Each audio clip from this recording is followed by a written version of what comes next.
A mitad del largo zaguán del hotel, pensó que debía ser tarde, y se apuró a salir a la calle y sacar la motocicleta del rincón donde el portero de al lado le permitía guardarla. En la joyería de la esquina, vio que eran las 9 menos 10. Llegaría con tiempo sobrado a donde iba. El sol se filtraba entre los altos edificios del centro y, porque para sí mismo, para ir pensando, no tenía nombre. Montó en la máquina saboreando el paseo. La moto ronroneaba entre sus piernas y un viento fresco le chicoteaba los pantalones. Dejó pasar los ministerios, el rosa, el blanco, y la serie de comercios con brillantes vitrinas de la calle central. Ahora entraba en la parte más agradable del trayecto, el verdadero paseo, una calle larga bordeada de árboles con poco tráfico y amplias villas que dejaban venir los jardines hasta las aceras, apenas demarcadas por setos bajos. Quizá algo distraído, pero corriendo sobre la derecha como correspondía, se dejó llevar por la tersura, por la leve crispación de ese día apenas empezado. Tal vez su involuntario relajamiento le impidió prevenir el accidente. Cuando vio que la mujer parada en la esquina se lanzaba a la calzada a pesar de las luces verdes, ya era tarde para las soluciones fáciles. Frenó con el pie y la mano, desviándose a la izquierda. Oyó el grito de la mujer y, junto con el choque, perdió la visión. Fue como dormirse de golpe. Volvió bruscamente del desmayo. 4 o 5 hombres jóvenes lo estaban sacando de debajo de la moto. Sentía a gusto a sal y sangre. Le dolía una rodilla y cuando lo alzaron gritó, porque no podía soportar la presión en el brazo derecho. Voces que no parecían pertenecer a las caras suspendidas sobre él lo alentaban con bromas y seguridades. Su único alivio fue oír la confirmación de que había estado en su derecho al cruzar la esquina. Preguntó por la mujer, tratando de dominar la náusea que le ganaba la garganta. Mientras lo llevaban boca arriba a una farmacia próxima, supo que la causante del accidente no tenía más que rasguños en las piernas. Usted la agarró apenas, pero el golpe le hizo saltar la máquina de costado. Opiniones, recuerdos, despacio, éntrenlo de espaldas, así va bien. Y alguien con guardapolvo dándole de beber, un trago que lo alivió en la penumbra de una pequeña farmacia de barrio. La ambulancia policial llegó a los 5 minutos y lo subieron en una camilla blanda donde pudo tenderse a gusto. Con toda lucidez, pero sabiendo que estaba bajo los efectos de un shock terrible, dio sus señas al policía que lo acompañaba. El brazo casi no le dolía. De una cortadura en la ceja goteaba sangre por toda la cara. 1 o 2 veces se lamió los labios para beberla. Se sentía bien. Era un accidente. Mala suerte. Unas semanas quieto y nada más. El vigilante le dijo que la motocicleta no parecía muy estropeada. Natural, dijo él. Como que me la ligué encima. Los dos se rieron, y el vigilante le dio la mano al llegar al hospital y le deseó buena suerte. Ya la náusea volvía poco a poco, mientras lo llevaban en una camilla de ruedas hasta un pabellón del fondo, pasando bajo árboles llenos de pájaros. Cerró los ojos y deseó estar dormido o cloroformado, pero lo tuvieron largo rato en una pieza con olor a hospital, llenando una ficha, quitándole la ropa y vistiéndolo con una camisa grisácea y dura. Le movían cuidadosamente el brazo sin que le doliera. Las enfermeras bromeaban todo el tiempo, y si no hubiera sido por las contracciones del estómago, se habría sentido muy bien, casi contento. Lo llevaron a la sala de radio, y 20 minutos después, con la placa todavía húmeda puesta sobre el pecho como una lápida negra, pasó a la sala de operaciones. Alguien de blanco, alto y delgado, se le acercó y se puso a mirar la radiografía. Manos de mujer le acomodaban la cabeza. Sintió que lo pasaban de una camilla a otra. El hombre de blanco se le acercó otra vez, sonriendo, con algo que le brillaba en la mano derecha. Le palmeó una mejilla e hizo una seña a alguien parado atrás. Como un sueño era curioso porque estaba lleno de olores, y él nunca soñaba olores. Primero un olor a pantano, ya que a la izquierda de la calzada empezaban las marismas, los tembladeras de donde no volvía nadie, pero el olor cesó, y en cambio vino una fragancia compuesta y oscura como la noche en que se movía huyendo de los aztecas. Y todo era tan natural. Tenía que huir de los aztecas que andaban a caza de hombre, y su única probabilidad era la de esconderse en lo más denso de la selva, cuidando de no apartarse de la estrecha calzada que solo ellos, los motecas, conocían. Lo que más lo torturaba era el olor, como si aún en la absoluta aceptación del sueño algo se rebelara contra eso que no era habitual, que hasta entonces no había participado del juego. Huele a guerra, pensó, tocando instintivamente el puñal de piedra atravesado en su ceñidor de lana tejida. Un sonido inesperado lo hizo agacharse y quedar inmóvil, temblando. Tener miedo no era extraño. En sus sueños abundaba el miedo. Esperó, tapado por las ramas de un arbusto y la noche sin estrellas. Muy lejos, probablemente del otro lado del gran lago, debían estar ardiendo fuegos de vivac. Un resplandor rojizo teñía esa parte del cielo. El sonido no se repitió. Había sido como una rama quebrada. Tal vez un animal que escapaba como él del olor de la guerra. Se enderezó despacio, venteando. No se oía nada, pero el miedo seguía allí, como el olor, ese incienso dulzón de la guerra florida. Había que seguir, llegar al corazón de la selva, evitando las ciénagas, a tientas, agachándose a cada instante para tocar el suelo más duro de la calzada. Dio algunos pasos. Hubiera querido echar a correr, pero los tembladerales palpitaban a su lado. En el sendero, en tinieblas, buscó el rumbo. Entonces sintió una bocanada horrible del olor que más temía y saltó desesperado hacia adelante. «Se va a caer de la cama», dijo el enfermo de al lado. «No brinque tanto, amigazo». Abrió los ojos y era tarde, con el sol ya bajo en los ventanales de la larga sala. Mientras trataba de sonreír a su vecino, se despegó casi físicamente de la última visión de la pesadilla. El brazo, enyesado, colgaba de un aparato con pesas y poleas. Sintió sed, como si hubiera estado corriendo kilómetros, pero no querían darle mucha agua, apenas para mojarse los labios y hacer un buche. La fiebre iba ganando despacio, y hubiera podido dormirse otra vez, pero saboreaba el placer de quedarse despierto, entornados los ojos, escuchando el diálogo de los otros enfermos, respondiendo de cuando en cuando a alguna pregunta. Vio llegar un carrito blanco que pusieron al lado de su cama.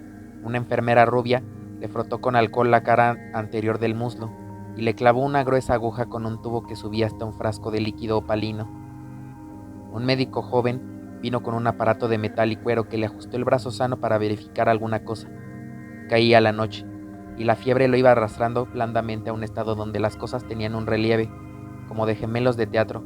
Eran reales y dulces, y a la vez ligeramente repugnantes, como estar viendo una película aburrida y pensar que sin embargo en las calles es peor, y quedarse. Vino una taza de maravilloso caldo de oro oliendo a puerro, a apio, a perejil, un trocito de pan, más precioso que todo un banquete.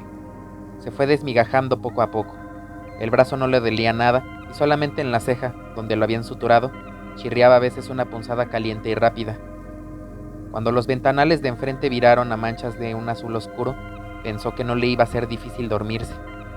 Un poco incómodo, de espaldas, pero al pasarse la lengua por los labios resecos y calientes, sintió el sabor del caldo y suspiró de felicidad, abandonándose. Primero fue una confusión, un atraer hacia sí todas las sensaciones por un instante embotadas o confundidas.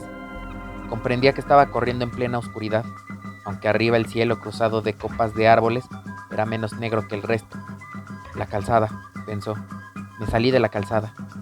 Sus pies se hundían en un colchón de hojas y barro, y ya no podía dar paso sin que las ramas de los arbustos le azotaran el torso y las piernas. Jadeante, sabiéndose acorralado a pesar de la oscuridad y el silencio, se agachó para escuchar. Tal vez la calzada estaba cerca. Con la primera luz del día iba a verla otra vez. Nada podía ayudarlo ahora a encontrarla. La mano que sin saberlo él aferraba el mango del puñal subió como el escorpión de los pantanos hasta su cuello, donde colgaba el amuleto protector. Moviendo apenas los labios, musitó la plegaria del maíz que trae las lunas felices y la súplica de la muy alta, a la dispensadora de los bienes motecas. Pero sentía al mismo tiempo que los tobillos se le estaban hundiendo despacio en el barro. Pero en la oscuridad del chaparral desconocido se le hacía insoportable. La guerra florida había empezado con la luna y llevaba ya 3 días y 3 noches. Si conseguía refugiarse en lo profundo de la selva, abandonando la calzada más allá de la región de las ciénagas, quizás los guerreros no le siguieran el rastro. Pensó en los muchos prisioneros que ya habían hecho, pero la cantidad no contaba, sino el tiempo sagrado. La caza continuaría hasta que los sacerdotes dieran señal del regreso. Todo tenía su número y su fin, y él estaba dentro del tiempo sagrado, del otro lado de los cazadores.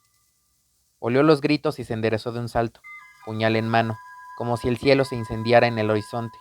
Vio antorchas moviéndose entre las ramas, muy cerca. El olor a guerra era insoportable, y cuando el primer enemigo le saltó al cuello, casi sintió placer en hundirle la hoja de piedra en pleno pecho. Ya lo rodeaban las luces, los gritos alegres. Alcanzó a cortar el aire 1 o 2 veces, y entonces una soga lo atrapó desde atrás. «Es la fiebre», dijo el de la cama de al lado. «A mí me pasaba igual cuando me operé del duodeno. Tome agua y va a ver que duerme bien». Al lado de la noche de donde volvía, La penumbra tibia de la sala le pareció deliciosa.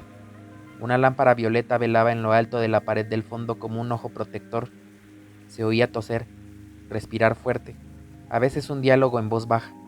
Todo era grato y seguro, sin ese coso, pero no quería seguir pensando en la pesadilla.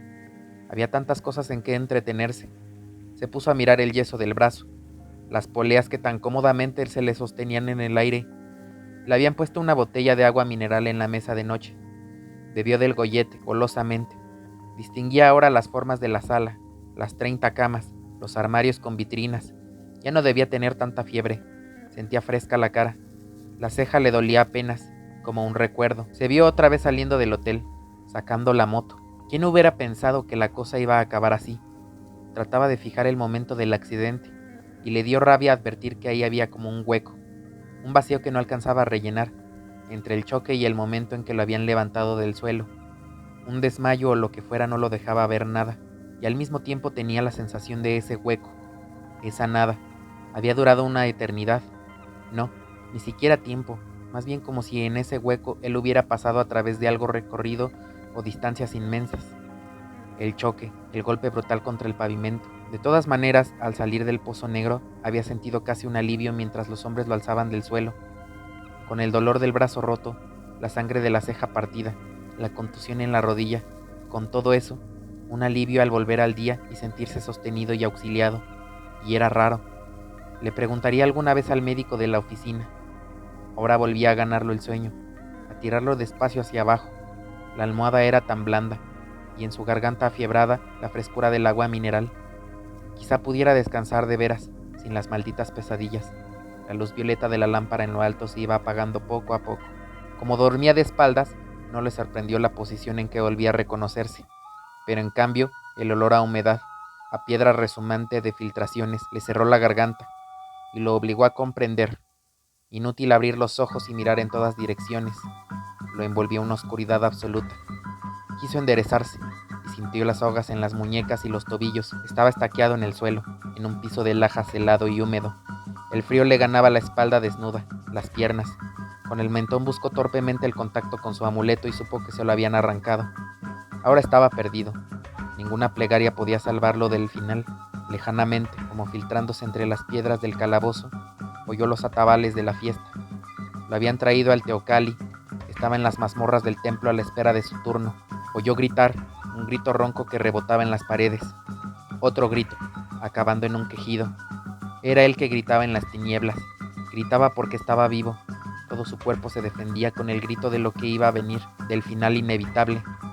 Pensó en sus compañeros que llenarían otras mazmorras, en los que ascendían ya los peldaños del sacrificio. Gritó de nuevo sofocadamente. Casi no podía abrir la boca. Tenía las mandíbulas agarrotadas y a la vez como si fueran de goma, y se abrieran lentamente, con un esfuerzo interminable.